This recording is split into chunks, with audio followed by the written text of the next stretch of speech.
Figurez-vous que la France est l'un des rares pays, avec les États-Unis peut-être, à être capable de fabriquer un avion de A à Z. Alors grâce à des grandes entreprises qu'on connaît comme Airbus, Dassault, Thales, Safran, qui aident par exemple à fabriquer des missiles comme celui-là. Alors, vous l'aviez dit, 300 000 visiteurs attendus pendant cette semaine. La moitié seront des professionnels. Alors les professionnels, ce sont qui? Ce sont de riches hommes d'affaires qui viennent acheter un jet d'affaires, ou alors des ministres de la Défense qui viennent carrément acheter des avions, des hélicoptères pour faire la guerre, pour renouveler la flotte de l'armée de l'air. Alors, quand ils viennent, c'est sérieux ici, hein.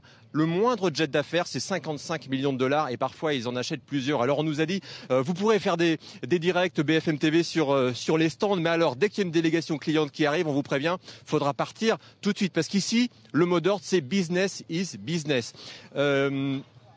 À partir de la fin de la semaine, le grand public pourra venir, vous l'avez dit aussi. Le clou du spectacle, ce sera les démonstrations en vol. Il y a des avions, des A350 qui font 60 mètres de long et qui font du razmot, qui font des figures qui tournent sur l'aile.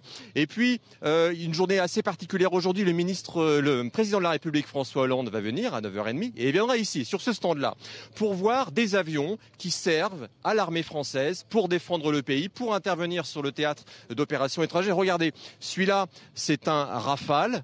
Et alors, il y a une petite cocarde qui est très importante. Regardez, Jean-Maurice Pin va vous la montrer. C'est celle-là, combat de Proven. Ça veut dire qu'il a servi au combat. Et ça sert à l'armée de l'air, au ministre de la Défense, pour vendre des avions, pour montrer, pour dire aux ministres de la Défense étrangers qui vont venir ici. Regardez, achetez nos avions, ils ont servi au combat. Voilà, donc 300 000 visiteurs attendus. Le grand public, c'est vendredi, samedi, dimanche.